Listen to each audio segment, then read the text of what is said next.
Hello and welcome to the Greater Northampton Chamber of Commerce Link&Learn series, which is presented by Florence Bank.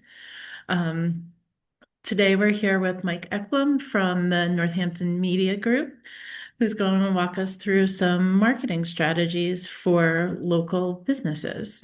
Um, I'm here to send our executive director, Jackson's regrets. Unfortunately, he has been homesick this week, and he's super sad he wasn't able to make it. And Mike is feeling like he probably needs to grab coffee with you because this is he's Mhm. sad.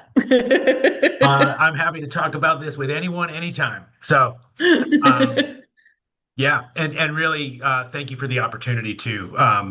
It's great to talk to the chamber, and honestly, it's just great to have an opportunity to kind of process all of your thoughts and put it into a talk like this. It's kind of just been really helpful too. Thank you. I'll get started. What I want to talk about today is really what I'm calling modern marketing for local business, or really just how to find customers in 2026.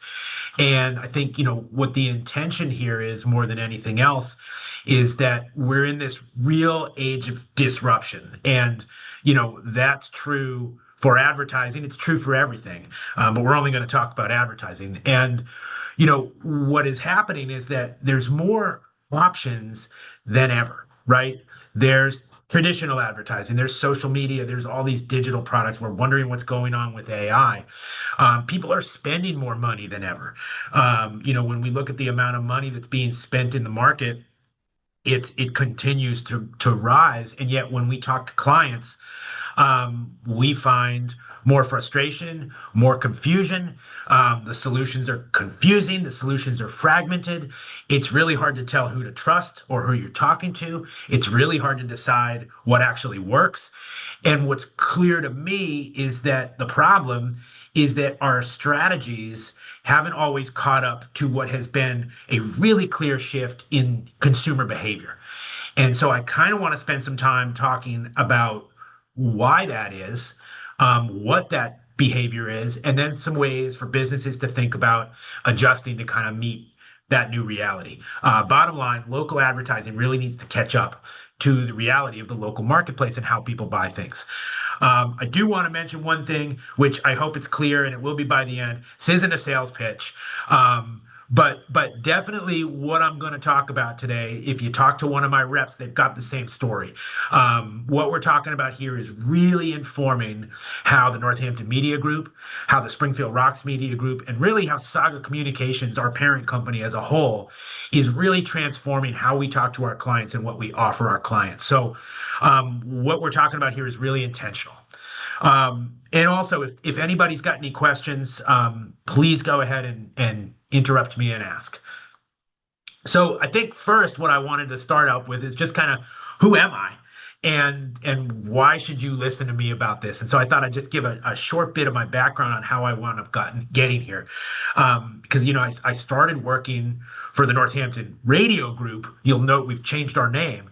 Started working for the Northampton Radio Group in 2015, and I am not, a radio guy. I never, like many people in this business, I never envisioned myself being on the radio. I listen to the radio. But I came from the world of higher ed technical sales. I was working for a company called Blackboard, which people are probably pretty familiar with if you've been in school anytime in the last 20 years. And at the time, I was doing a ton of travel. My territory was the Eastern US and Eastern Canada. I was traveling about 3 weeks a month. I had three kids under the age of 8 at the time, and I was burned out.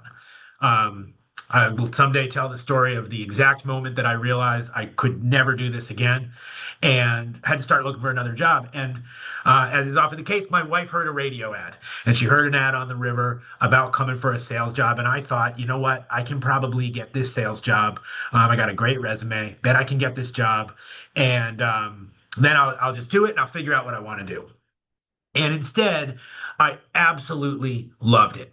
I did well at it. I thought it was kind of pure sales, like, as they say sometimes in sales training, like belly to belly sales, right? You're talking to people and did well. I didn't think you could make any money doing it, but it turned out you could make some money doing it. But the most important thing about it that I loved was that you could help local businesses grow. And it's so rewarding, especially for somebody who had been kind of disconnected from the community for a long time because of all the travel. So rewarding to be able to go in and help local businesses succeed. So went really well. I became the digital manager for a while, and we did digital badly for many years. Um, and then I became the sales manager. And then, as is, I think, the case in most stories that we tell these days when we're talking about how we got somewhere or how something came to be, in 2020, COVID hit. And COVID really changed everything. In April of 2020, we lost 85% of our revenue. So we were almost a $3 million business and it just completely collapsed. So we have spent the last years clawing our way back. But the reality is that we have not fully recovered from this. And that's not because radio doesn't work any more than it's because newspaper doesn't work or billboards don't work or any kind of traditional media doesn't work. Listenership is strong on the radio and on a CPM basis. And I don't know if everybody gets that, but we'll talk about this more as we go. On a cost per thousand basis, radio comes in at about a $10 to $12 CPM in a local market, and it's really effective at that price. So, the issue was not that radio stopped working, it's that people's behavior changed. And so, COVID didn't create new behavior with people, but it really accelerated changes that were already happening. You can read some things, they'll say COVID sort of sped digital adoption by about 5 or 10 years. And I think that this is why sometimes pre-COVID feels like it's like a million years ago, or like it's like a different time in our lives because so much has changed. Um, I was reading an article by the McKinsey and Company Group, and this is from October 2020, so pretty early in the process, called How COVID-19 Has Pushed Companies Over the Technology Tipping Point and Transformed Business Forever. And what that article talks about is that from December 19 to July 2020, the share of customer interactions that were entirely digital went from 41% to 65%. More than half of consumers shopped online more frequently after COVID. But more importantly, this is an article from May of 2020 that the way we searched started to change. And search patterns started to change. So it went from instead of how to, or rather from instead of looking for specifics or more using Google search as a digital yellow pages. I'm going to put this business name in and I'm going to go look up their information and I'm going to give them a call. It went from advice and ideas. How do I do things? Where can I find this? And we recognize this in how we search now. We search for plumbers near me, things like that. So we use search in a really different way. And this has created a situation where now local search has become really, really actionable. And so 76% of people who conduct a local search on their smartphone today visit a business within a day. So search is leading to interactions. 28% of those searches lead to a purchase. And I'd never heard this term before I started preparing for this talk, but it's totally relevant. The ROPO effect, which is research online, purchase offline. And I think what this really means, and again, I don't want to talk about COVID anymore, actually, ever again. But our behavior has changed, and I think inherently we already know this because our own activity has changed. And so, who on the call uses Google search every day, right? And I don't need a show of hands because I think just about everybody is using Google search every day. But think about it, what is the last thing you searched for? And it was probably this morning. It was probably right before this call. Google is where decisions start today, right? And we'll talk about this more. Another question, how many people use Google when you're in the market to buy something and use it to do research and compare businesses in order to decide what to choose? And I think, a good way to think about this is, think about the last time you needed a contractor. or a service like that. You know, did you call the first one you heard an ad for? I mean, no, you didn't. You heard about one and you Googled them and you looked at some of their reviews and you went and looked at some photos of the work that they do. And then maybe you went back to search and you found a couple other ones because we have to do that because we have all this information right in front of us and we have to go research. If I'm going to spend $100 on this one thing, I'm going to go see if I can get it for 90 someplace else. The tool is there, so we use it. So for that contractor, you looked at reviews, you looked at photos, you compared a few. You might have made a call. You might have called to see when somebody might be available. You might have gone back to search. As is often the case, probably life got in the way. You went and did some other things. It's a lot of money you're talking about spending anyway. So you probably put pause on it. And then you came back to it later. And then ultimately you decided on who to work with. Um, Everybody does this. And so, there's no surprises here. I'm not saying anything that anybody doesn't know, but I think what I'm getting at is that this behavior has changed, but as local advertisers and frankly, as a local seller of advertising, we haven't really met the moment. You're getting a lot of bad advice, you're getting a lot of confusing advice, and ultimately it's really frustrating and it's really expensive. Um, so I wanted to just kind of give a couple examples here of how this behavior has changed and sort of what it means in some real world examples. I think we all know that Google is often and really it's so often that I think where I think about it is always. You can always find exceptions to rules, but I think this is the rule: is that Google has become the starting point for purchases. And I think the thing with Google, they've been very smart, right? They've been very successful. And I think the way that I think about this a lot is that Google has manufactured a way to insert themselves between your customers, your potential customers, and you.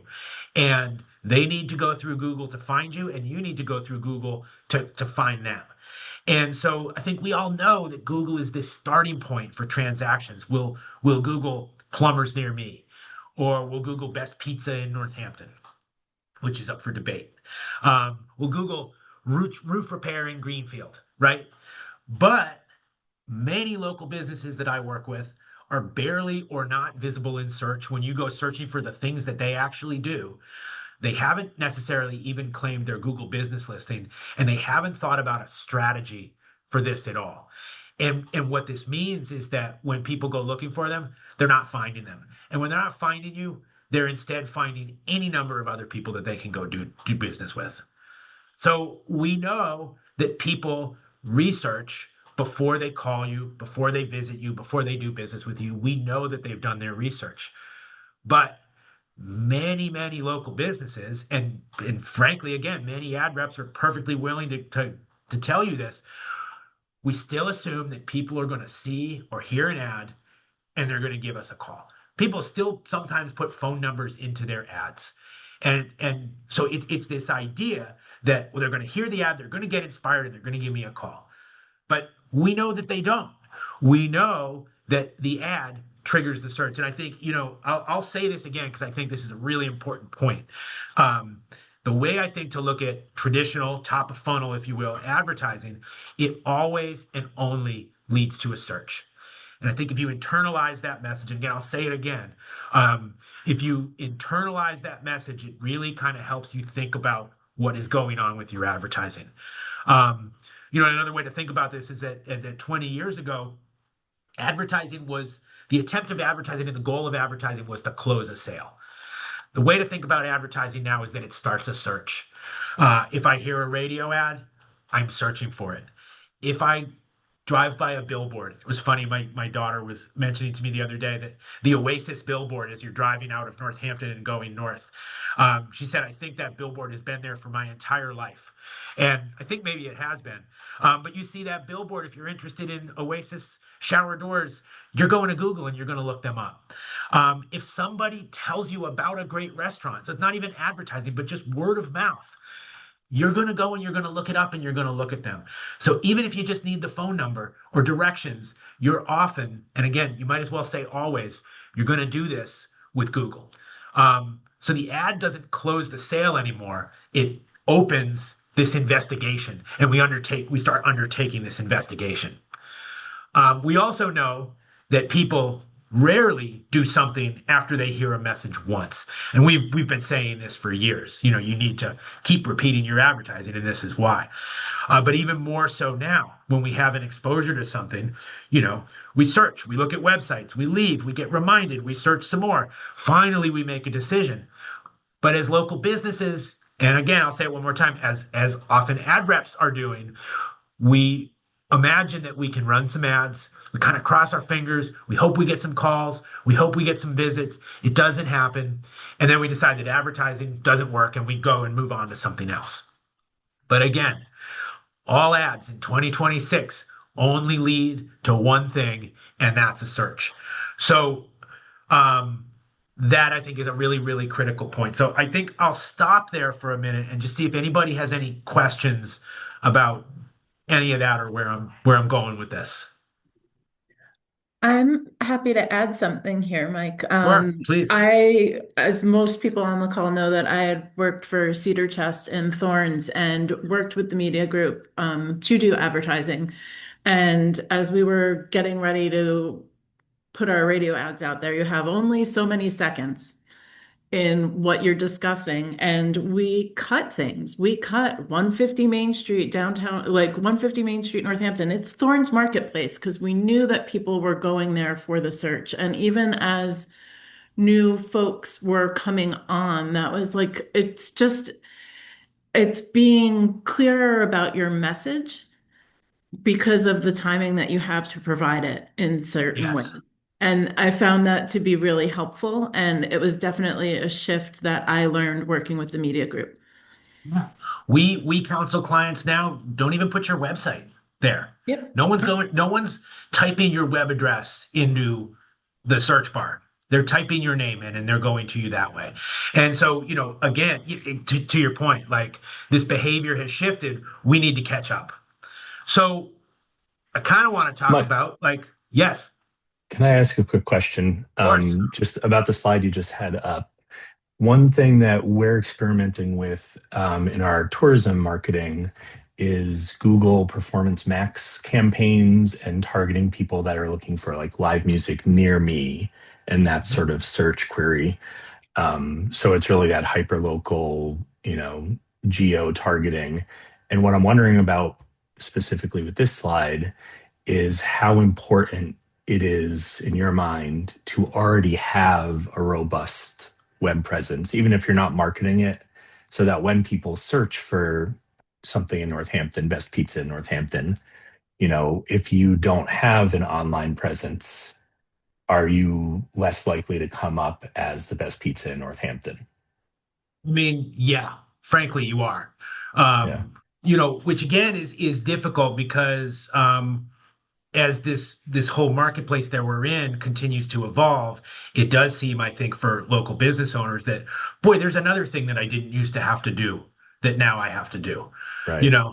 But I think even just a simple website that will give the basics to somebody is enough to just make sure that somebody has a place to land to get some more information. And then if you can redirect them someplace else, that's good. So I don't think everybody needs a perfect website. I don't think everybody needs, um, just the top of the line website and they're investing all their money into it. But you need some place for people to land. You can land somebody onto a Facebook page if you need to.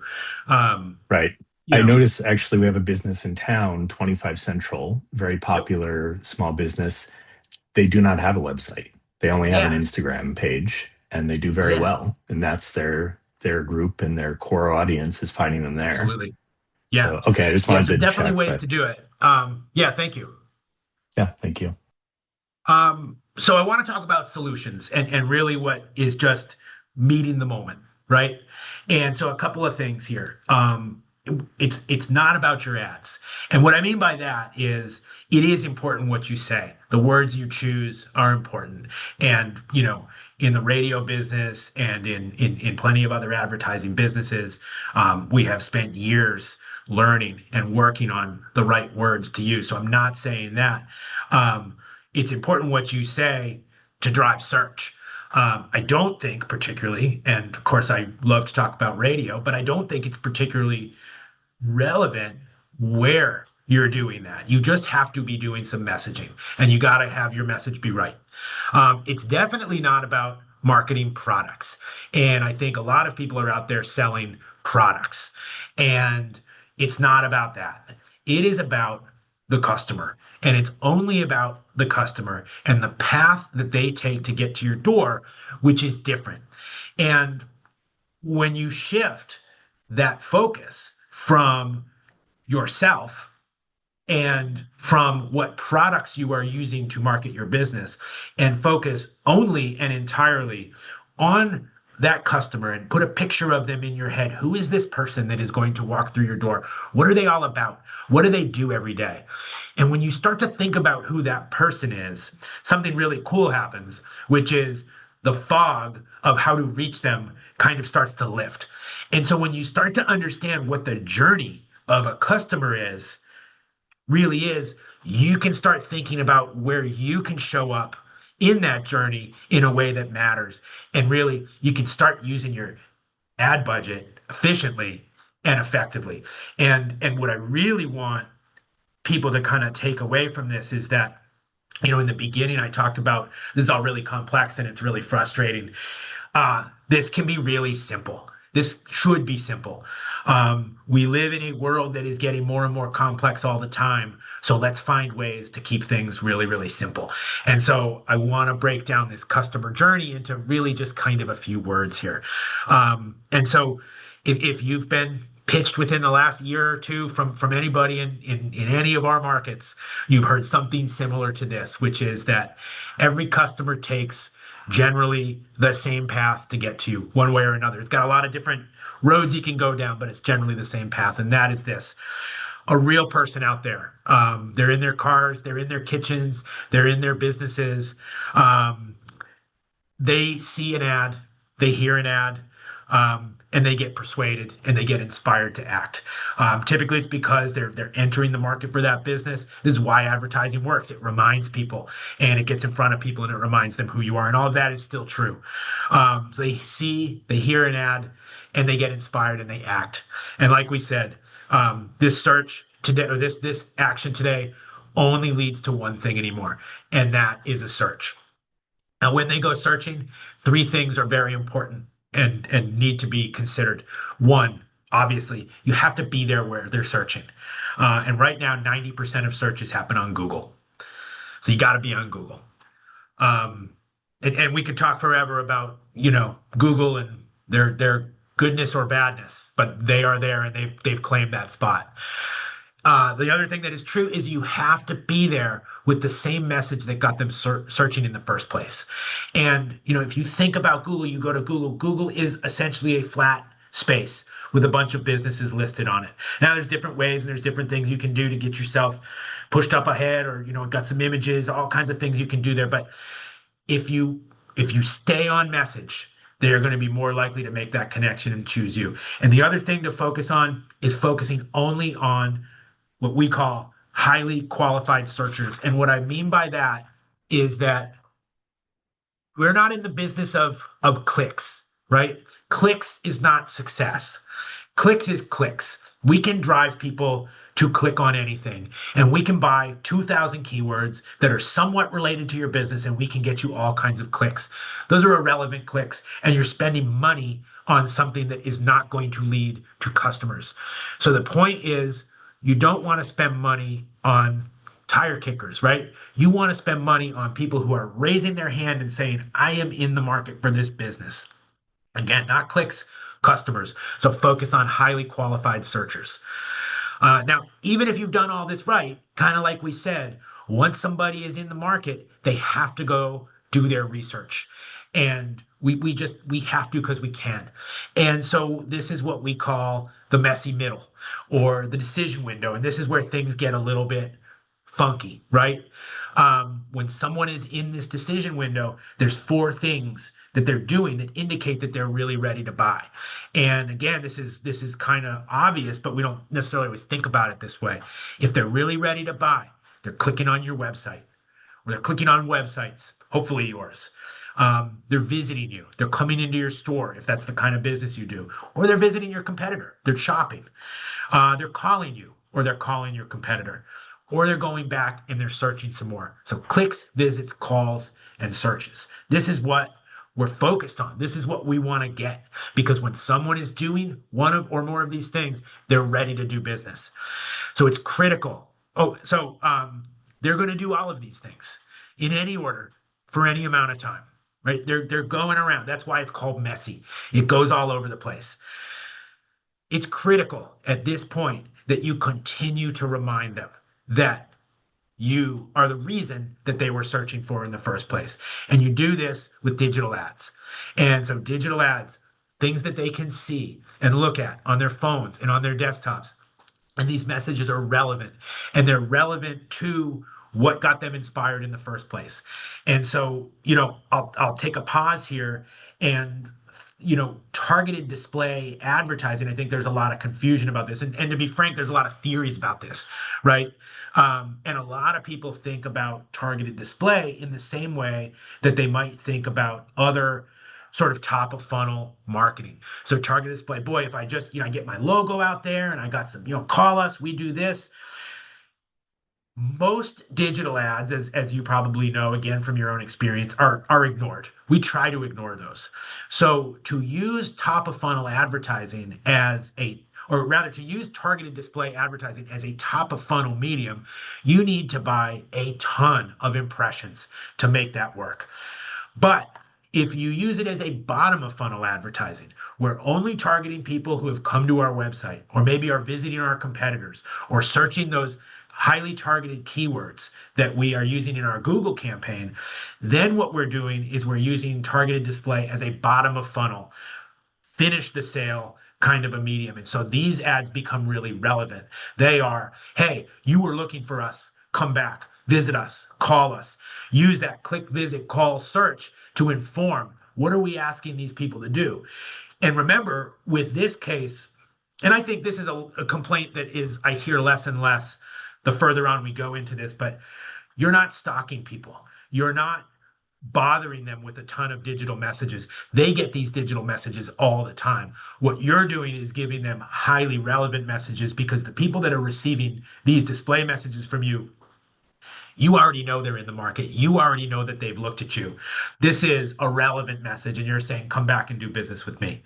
So follow people through this journey, and at the end of the day, you will get more customers, and more people will choose you over your competitor. So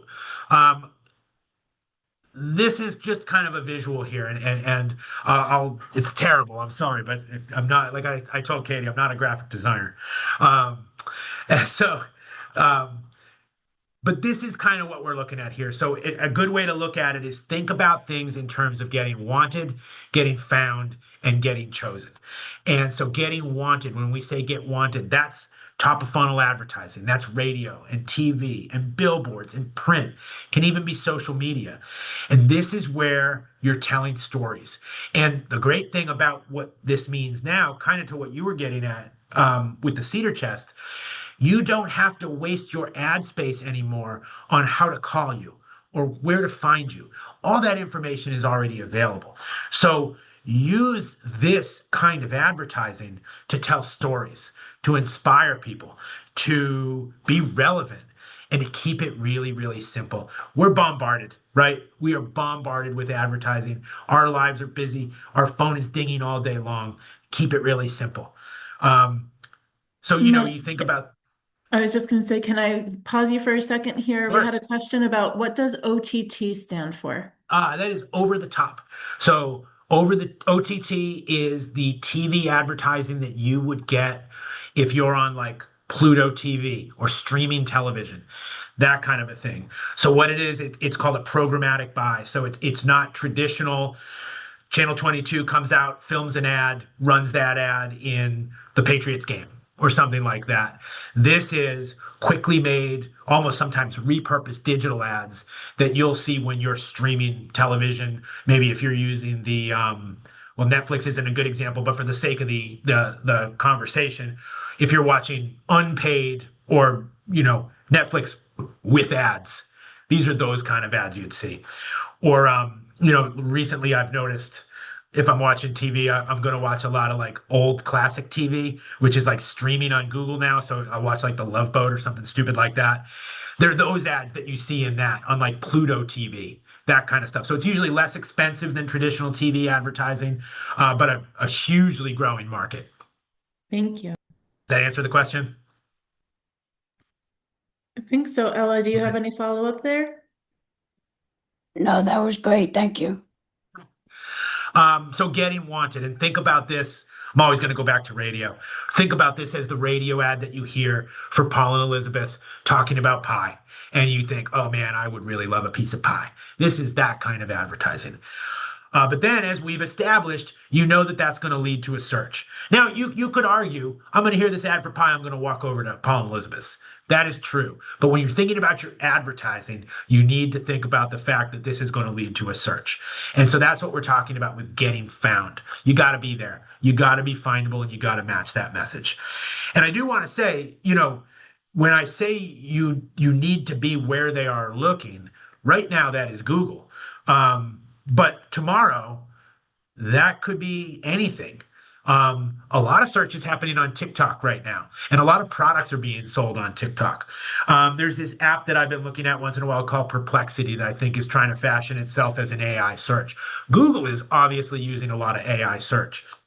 This is all going to change. And I think the only thing we can be really sure of at this point is that things are going to continue to change. And someday, Google is not going to be the main place that people search. I wonder if we'll still call it Googling things. But this is all going to change. But what I'm talking about doesn't change. When everybody searches on TikTok instead of Google, what I'm saying is still going to be true. If everyone's searching on TikTok, you would better be there on TikTok, and it better match the message that you had been sending. So in this case, you've heard that Paul and Elizabeth's ad. Now you're searching restaurants near me. That Paul and Elizabeth's ad appears, and there's something about pie in there reminding you, oh yeah, that was why. That was why I was looking for that. This is something that I can relate to. And then you need to get chosen because we know, as we talked about, the messy middle. And when we talk about these targeted display ads, we're talking about really hammering people with messages. And internally we've had talks about, you hit them with a flood of ads, a tsunami of ads, and you think like, oh my God, I don't know if I want to do that with people. But remember, people are used to this, and these are highly, highly relevant ads. Your competitors are absolutely doing this. So this I mean, just kind of break this down again. That get wanted, traditional media, tell stories, keep it simple, be found, be on Google where 90% of the searches are there. You have to be there. It's kind of at this point a non it's an essential. You have to be there. And then get chosen. You inspired them. You're the reason they're searching. You got to keep them. Your competitors are right there. Once they start clicking and calling and visiting and searching, once they're in that decision window, they are raising their hand and your competitors are going after them. So take essentially, take what's yours. These are your customers. Go and take them. High frequency digital ads, meet them where they are on their phones and their computers and remind them that what you're searching for. Is this case, you have seen that ad for Paul and Elizabeth, you're searching for local restaurants. Now, as you're going around the internet, you're on CNN.com and you're reading the news, there's an ad for that restaurant again, reminding you to come back and maybe you click over to it. In this case, probably this ad would be focused on visiting. Restaurants want people to walk through the door. So you click that and maybe it's a menu and, come and visit us for lunch today or something like that. So I want to go back to this funnel a bit because I'm going to reference it in a minute. But first, any questions about what I'm saying or any thoughts on this? And if what I'm saying is making sense. I have a question Of course. for the get wanted Yeah. portion of the top of funnel. Is it still relevant to do different styles?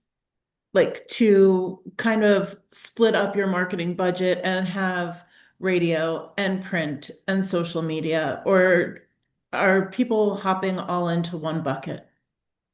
I think I think People are doing it in a lot of different ways. I think the best way, and I'll talk about this in a minute. I think the best way to think about this at this point is almost on an impression based metric, right? And think about who your audience is, right? I mean, obviously, I think when you talk about radio, there's different radio stations. So, that is still true. We used to really lean heavily into demographics, and we don't as much anymore. But it is still true. If you want to talk to men over the age of 55, Rock 102 is a great place to advertise. And so that is still true. But I think what it's more about, and I'll get into this in a minute, is impressions and impression counts. So for all the things that you're doing, whether it be radio, TV, billboards, whatever, how many impressions are you buying? And kind of think about it that way. Are you covering the market? And if you're doing that with one strategy, or if you're doing it with multiple strategies, that is still true. Does that make sense? Absolutely. Yeah. Thank you. I don't Because think I there's know any that for wrong a way to do it. while it was make sure you're in, different realms to capture people. But if, like in the example Jack gave, if you're somebody like 25 Central and you know that your folks are not picking up the local paper because they're completely digital, TikTok is the way to go. So I just wanted to be sure that it made sense to go with your business model as opposed to sort of like the make sure you capture it in all spots. Yeah, I wouldn't say that. I mean, I think, definitely, I think dedicate yourself. I mean, honestly, like we've kind of always said, take your budget, think about what your budget is, and dedicate it to where you're going to get the most bang for that buck, which I think the best way to look at that is on an impression-based metric. Awesome. Thank you. Sure. Um, and so that was kind of the next thing I wanted to mention was sort of like, what do we do next? Or kind of, now what? And I think the first piece of advice I would give to anybody is really assess that marketing mix that you've got right now and assess it in terms of that customer journey, or really assess it in terms of this funnel and really think about it in terms of, okay, everything that I'm buying right now, where does it fit in this funnel, right? I need to show up along this customer journey in every way. So the next time a vendor comes in and is pitching you on another product, where does it fit into this funnel? Is it getting me wanted? Is it getting me found? Is it getting me chosen? And if I don't have all those covered, maybe it's time to think about that mix and maybe move that mix around a little bit to make sure that I'm capturing people in various stages of this. So that is one piece of advice. And I think another piece of advice that is I think really important is whoever is handling your Google search right now. And it's crazy. Like I'm amazed at what I see as far as and this is again, I mean, this goes right back to it's confusing and it's frustrating. Businesses who aren't quite sure who's handling their Google, but they definitely pay that bill every month. People who have not seen a report in months, have no idea how it's working. People who, if they needed to make a change, they wouldn't know who to talk to because that person is in Pakistan or California. People who, when you call the number, you never talk to the same person again. Um, if they can't align your message, if you don't change your top of funnel advertising and then they can't adjust to meet that, you should fire that company. You can find somebody else who can do this for you. There's plenty of local companies. There's plenty of even not local companies who can do this better. But what you're spending on Google is typically a lot of money. One of the things that we have found over the last couple of years is that in this market, people are typically spending 5, 7, 10 times as much money in Google as they are in their top of funnel advertising. So you're spending a ton of money on Google.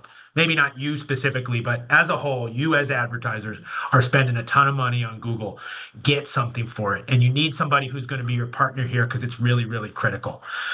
Um, and definitely, like as I was just saying, think about your top of funnel in terms of impressions. And I won't, I say on the slide here, it doesn't matter what it is. I mean, it matters what it is. But find people that you enjoy working with, find people that help you get your message out well. But definitely think about it in terms of how many impressions am I getting here? And when we think about impressions, and I guess I'm assuming everybody knows what impressions is. And when we talk about impressions in advertising, it's how many people saw or heard that single ad.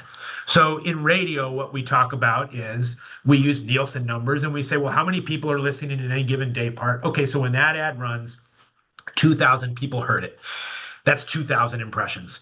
Or when we buy targeted digital display, we're going to buy 50,000 impressions a month. And that means that that ad is going to be served to a real human being, we hope, 50,000 times. So those are impressions. And talk to your ad reps. They can usually give you, no matter what you're buying, they can usually give you an estimate on how many impressions that is.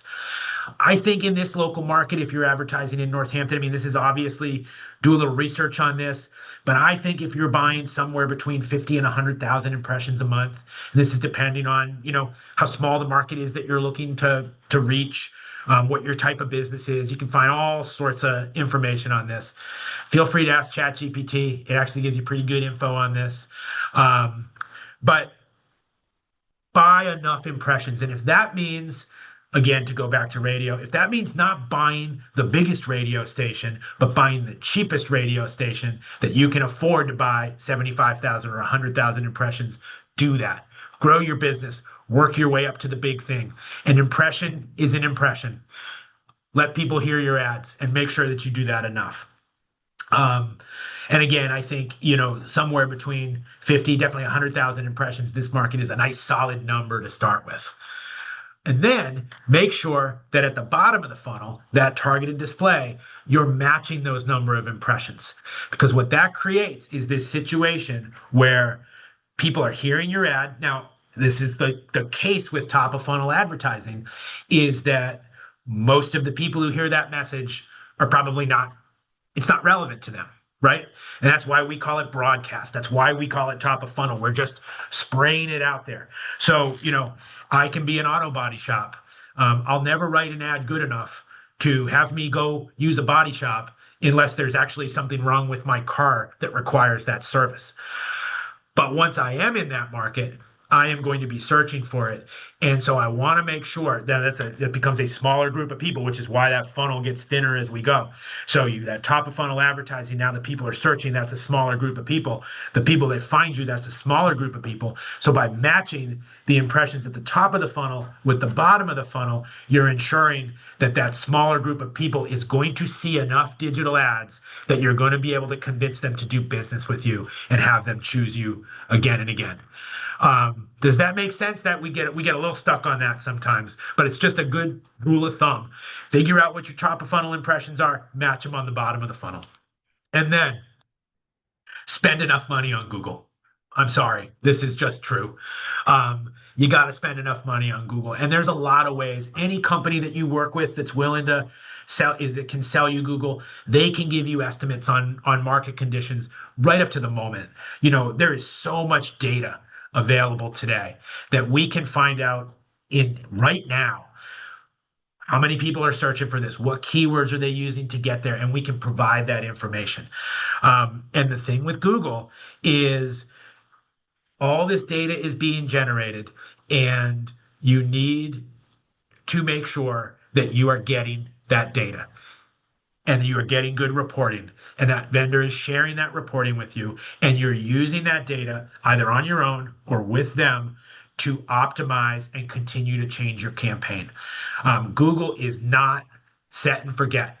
Google is an active campaign that needs to be worked on all the time. So again, if you're working with a company and you haven't seen a report in a long time, nobody's come in and talked to you about what's happening, get rid of them. There is somebody who is way better out there that can do this for you. And there's a bunch of companies, and I'm not thinking of any local company in particular at all. But there's plenty of companies out there that have made a living making really lousy Google campaigns for people so that they feel like they checked a box. And instead, what's happening is just this generic message that never drives traffic the way that it should. And then they never come back in and say, Here's what works and here's what didn't. If they're coming in and saying, hey, we got you a bunch of clicks, we're doing really well, they're not doing their job because Google is something that changes all the time. So if they're not coming into you and saying, hey, here's what worked really well, but that's the baseline. This is supposed to work well. What we really want to talk about is what is not working well and what ads could change and what keywords could we use differently. And by the way, what are you talking about this month in your business or when are you changing your advertising or what seasonal changes happen? All that kind of stuff. That's where your partner should be engaged with you.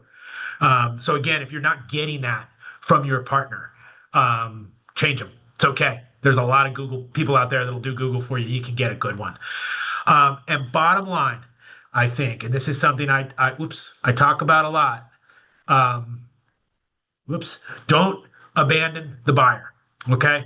And that's really when we don't follow this customer journey, that's what we're doing. So if you run a radio ad and you get them searching for you and then they don't show up in search, you've abandoned them. You got them inspired and then you didn't show up and they didn't come looking. They went and did business with somebody else.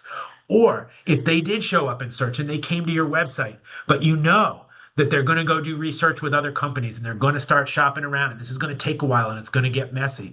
Remind them again it was you. Don't abandon them. You're why you were searching. So follow them through that. And if you're there every step of the journey, you're going to have more customers. And at the end of the day, what every local business owner, I think, needs more than anything else, of all the things that you do and of all the things that you need to deal with every day, where often when you come in the morning and you think you were going to do this one thing, and instead by the end of the day, you haven't done that, but you've done 5 or 6 other things. At the end of the day, what you really need is more customers. And this is a way to get more customers. So just to kind of sum it up, the world is really complex but this doesn't have to be complicated. This can be really, really simple. And really, if you focus on that customer's journey and honestly, just use yourself as an example. How do you buy things? Think about what we said here today. This gets pretty easy to understand and it can really inform what kind of choices you should make in advertising. And yeah, this costs more than it used to cost. You used to be able to run $1,000 a month on radio, or you used to be able to buy newspaper ads and you put your phone number in there and they would call you. It just doesn't happen like that anymore.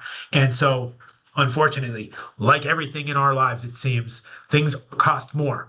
But if you kind of put it up against the cost of what losing customers that are actually in the market looking for you are, it's not as expensive. And I think, we always say in our business, I don't want my clients saying, oh my gosh, I got to write this giant check again.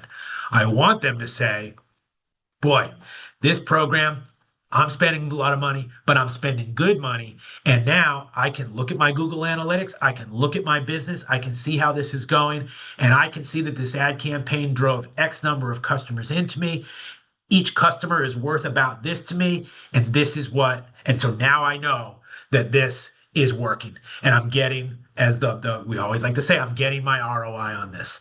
And, I think today you can't sell advertising without talking about and understanding ROI because you don't have the money and you don't have the time to waste it. So if we can focus on your customer and what they do in order to eventually wind up at your door, clicking, visiting, calling, or searching, this can be money really, really well spent. That is what I had. And we got a few minutes left, so great. Thank you. You know what? I'm going to turn this off. And is there anything else I can tell anybody? Does anybody have any questions? Yeah, I got a question for you, Mike. Hey, Daniel. Hey, how's it going? Good. So in your experience, how does radio compare to the cost of per impressions versus like say digital or print? So radio is really effective, and I think it's funny you asked this because I did just kind of do an analysis of our rates based on impressions, because what we kind of find is that radio is very effective and affordable at about a $10 to $12 CPM. If it goes beyond that, it starts to become unaffordable. Um, so what I'm thinking about doing is actually starting to convert, kind of blow up our rate card, which we've been using, since the 1920s or whatever, um, and really start to go impression based. And what impression based unfortunately entails is you really got to use Nielsen estimates to figure out how many people are listening in any given day part, and then use that to determine impressions and then build your rates off of that. But I'm so skeptical of Nielsen that I'm not quite sure how to square that circle. Um, That was actually going to be my next question. How you guys do measure listeners at a given time, yeah, and yeah, and like how accurate do you think that is? yeah. So I mean, we use Nielsen and we pay an exorbitant amount of money to have access to Nielsen's data. And just I don't even know if I should tell this story, but a couple of years ago, we had a book. A book came out, and our listenership had like plummeted by half. And I was just like, oh my God, what is going on? Like, I have this problem. And so I called our Nielsen rep and I said, listen, like, I've got this giant problem. Our listenership is like dropping off a cliff. And he goes, well, it's probably like a couple people didn't fill out a diary this time and it'll probably come back next time. I said, okay. Next book, it had come back. But I just got it ever since then, I've been like, a couple of people don't fill out the diary and the numbers get skewed that much. So I think Nielsen is as good of an estimate as any that we have. And so if I take all of our stations and I think about who I know has the most listeners and who I know has the fewest listeners or who I think has the fewest listeners, Nielsen tends to come out pretty clear on that. Rock 102, it's about a quarter million listeners a week, what we would call our weekly cum. Some of our smaller HDs, we're maybe talking, 10,000 listeners a week. And that always squares pretty normally to where I'm at. So does it mean we have exactly 250,000 listeners per week? There's no way to know that. But I think in general, our estimates are as accurate as anything we're going to get. And I think accurate enough for us to kind of build pricing and make some claims about them. But it's Yeah, so definitely an exact science, which is tough in a world where everything else is pretty exact. so whereas like someone streaming the radio, that's a lot easier to track, right? Correct. But you guys don't necessarily get a ping back. Like if I'm listening to the river in my car, it's not all of a sudden getting pinged back to Nelson like, hey, here's someone listening to the river in their car. Correct. Yeah, Okay, it would be okay. great if it did, because then that would Yeah, be some yeah, really accurate data. I know they're starting to change. They do have some, I think, especially in bigger markets, they might have some ability now to start tracking those numbers in different ways. But certainly in a small market like Northampton, you know, I hate yeah. to say it because you don't want to say like, who knows? I know. But we know we have a lot of listeners. We know people are engaging, but it almost goes back to what we used to say to people when I started in this business. Well, how do I know people are listening? And we'd say, well, are you seeing different customers? Do people come in and mention the ad? You know, and that just doesn't really fly anymore. With all the other information that we have, it's hard to say, well, you just kind of trust it's working. What we do have now is something called media-driven traffic in radio, where we can, with a client, match their ad schedule up to their Google Analytics on a time basis, and we can start pulling reports that show, hey, when your ads are on, you see more searches or you see more Interesting. traffic on your website, That's cool. which is cool. It Yeah. really works well when someone starts advertising. Once somebody has a really established ad campaign, you don't see those spikes anymore. And so, you got to be a little careful how you use that data sometimes. But when someone starts running a radio campaign, it's kind of cool. It does show pretty quickly when your ads are running, you see more traffic on your website. But that almost goes back to what we're talking about here, which is all ads lead to search. Hmm. That's a great point about correlating those two different streams of data. Because I think Yeah, even in more traditional, like a print ad or something, you might not know how many people are reading that particular issue of any given magazine. right. We do a lot of advertising with like Yankee Magazine, and those end up in waiting rooms. They end up, someone leaves it in an airport. My mom keeps it on the coffee table, and my aunt comes over and reads it. So there's always a little bit of a wiggle, I think, on that exact number. But Yeah. it's And, and great. it and it will always stay that way. I think now what you can do is you can start to monitor your Google traffic, and then really you could start doing a little bit of A/B testing on this, and you could say, okay, well, for a couple of months I run these ads. What happens in my Google Analytics? Now, if I run these ads for a couple of months, what happens in my Google Analytics?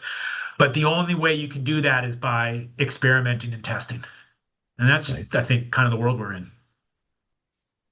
Could you speak to other kinds of tracking at all? Like, I know this isn't really relevant maybe to radio advertising, but where people are using like UTM links or, if they're doing digital advertising and specifically linking that ad to a specific page or something Yeah, like I that mean, so they I, can I track think that. that's all good data to have. And I think to any business's capacity to be able to do that is you should be doing that, right? Um, so, I notice like when we do work with the University of Massachusetts, they've got, this huge marketing team and they can kind of track all of this. For local businesses, I think it's a little bit harder sometimes to have somebody who can dedicate that kind of time to that sort of stuff. But yeah, I mean, I think anything that you can do to gather data on where does this traffic come from and what works, and how, and a lot of it is just trial and error and figuring out as you go. That's a terrible answer to your question, but um,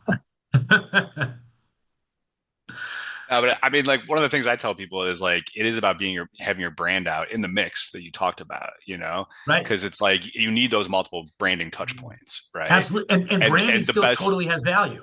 and the best branding is you're in so many places people don't even remember where they saw you. It's just that they know about you, right? Right, Because like how many times are people going to call a certain company like, "Hey, I heard your radio commercial," right? They're just like, right.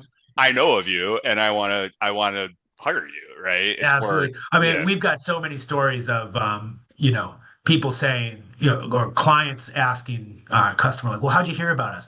"Oh, I think I saw your TV ad." It'd be I like, think I saw right. "Yeah, They don't we've remember never exactly been what it on was. TV. We've never run a TV ad." So like, Okay, we don't know where we find things, you know. But now more and more, there's so many ways to get at this data that the idea of, hey, just run the ads and trust it works, it's still true, but you can't sell that way anymore. right, right. Yeah.